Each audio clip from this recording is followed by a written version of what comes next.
मोहनिशा सब सोवनहारा।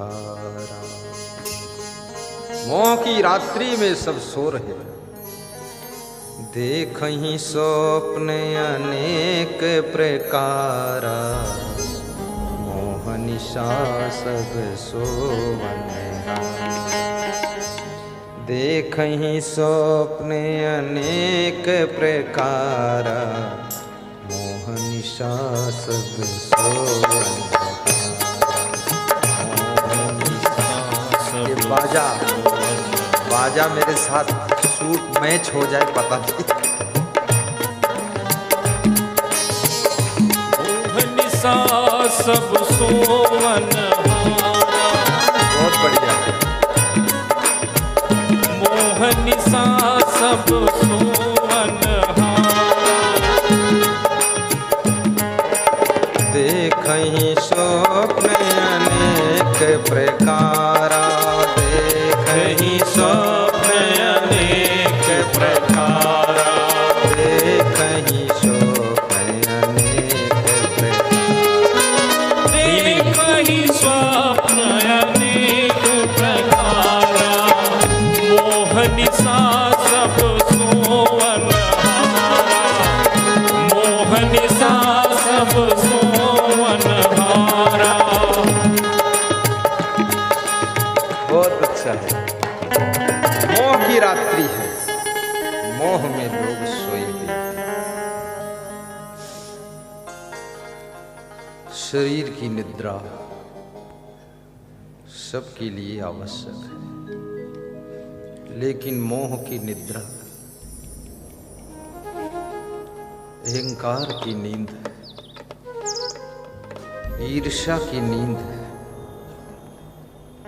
काम वासना की नींद, क्रोध की नींद। ये बहुत सी नींद है जिनसे जागने की आवश्यकता है। धृतराष्ट्र नेत्रों से अंधे हैं, लेकिन वो मोह में भी अंधे हैं। कई तरह के अंधे होते हैं। इन आंखों से अंधे होना कोई बहुत बड़ा खतरा नहीं है। कोई दूसरा भी हाथ पकड़कर रास्ता बता देगा, मंजिल पर पहुंच जाओगे।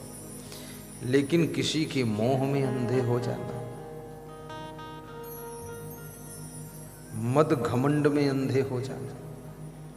दुर्योधन मदांध है, धृतराष्ट्र मोहांध है। वासना में अंधे हो जाना, जो वासना में अंधा हो जाता है बहुत खतरनाक कदम उठा देता है। मुरादाबाद मंडल में मेरा सत्संग था एक कमिश्नर के यहाँ, श्री एल वेंकटेश्वर लू के यहाँ। वहाँ 18 दिन हम रहे। उन्हीं के निवास में कई जगह सत्संग करवाए। तो वहाँ एक दिन न्यूज़पेपर में छप कर आया, तो उन्होंने हमको दिखाया।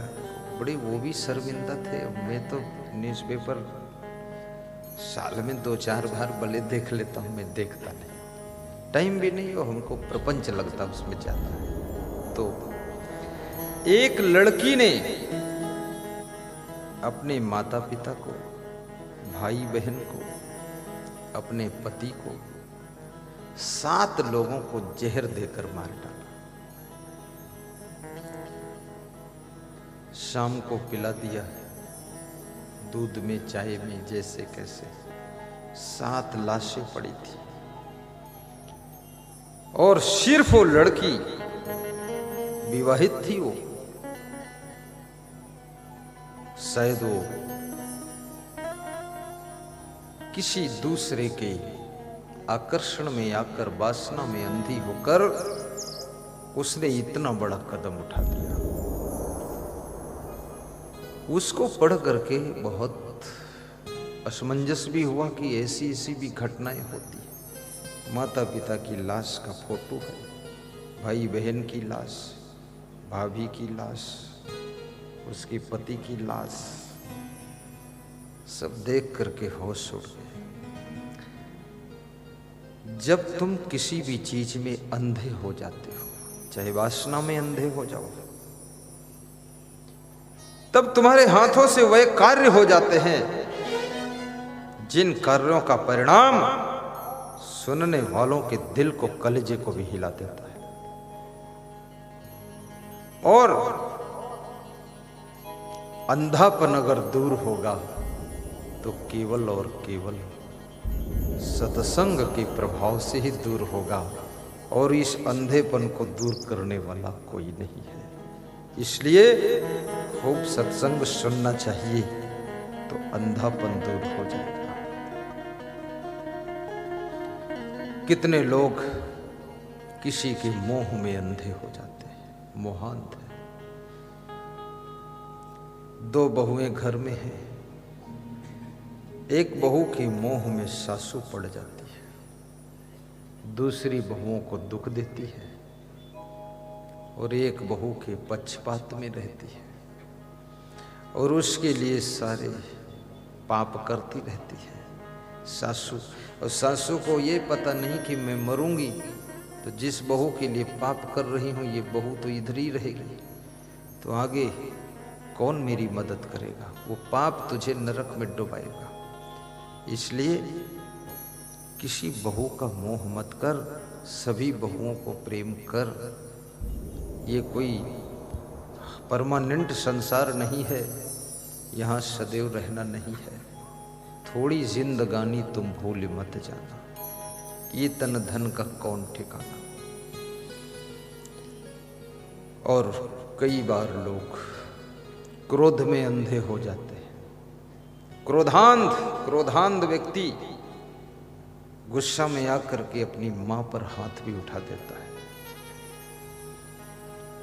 कभी कभी अपने पिता को भी मारने के लिए खड़ा हो जाता है क्रोध में आकर के। लेकिन मैं निवेदन करूंगा आपसे, ये क्रोध में बोले गए शब्द आपकी भविष्य को बिगाड़ते हैं। मोह में किए गए कर्म आपके अगले जन्म को भी बिगाड़ देते हैं, और घमंड में उठाया गया कदम आपके 7 जन्म को बिगाड़ देता है, इस जन्म का भी सुख शांति नष्ट कर देता है। अतः क्रोध को भी काबू रखो। चाणक्य से पूछा गया था, कल ये प्रश्न था कि यमराज कौन है, तो मैंने शार्ट में थोड़ा बताया था, आज उसको पूरा डिटेल कर देता हूं। चाणक्य कहते हैं, क्रोधो वैवस्तो राजा, क्रोध ही यमराज का रूप है। अगर यमराज को देखना है तो क्रोध को देख लो।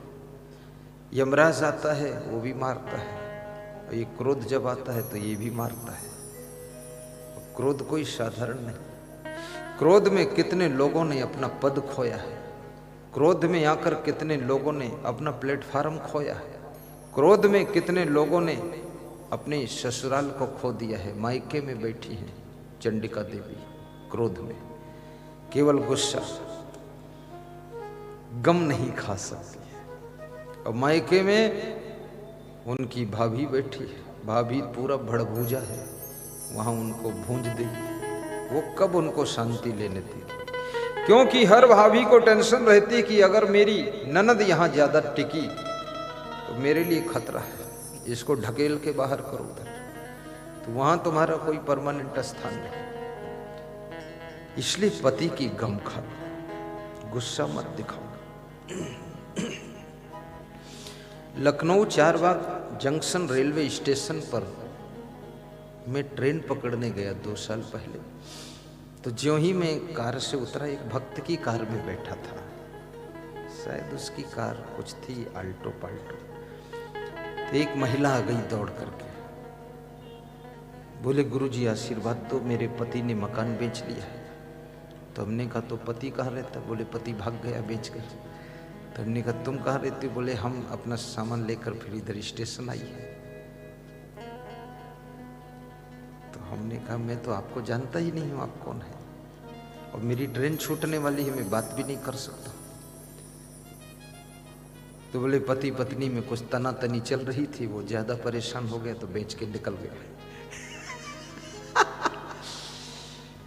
अब जब बेच के निकल गया तब चिंता हुई है। बोले कोई मंत्र पढ़ दो तो वापस आ जाए। तो मैंने कहा मैं तो ऐसा मंत्र पढ़ूंगा जो 100 किलोमीटर गया हो तो 1000 किलोमीटर निकल जाए।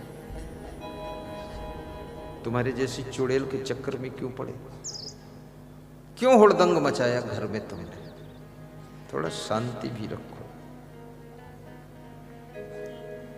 हाथी के दांत निकलने के बाद अंदर वापस सोना बहुत कठिन हो जाता है। इसलिए याद रखना, जहां पर हो अपने ससुराल में, वहां गम खाकर रहो तो मायके में भी तुम्हारा सम्मान रहेगा। अगर ससुराल से पैर उखड़ गए तो मायके में भी सम्मान खत्म हो जाएगा। वो सब समझ जाएंगे कि ये ठीक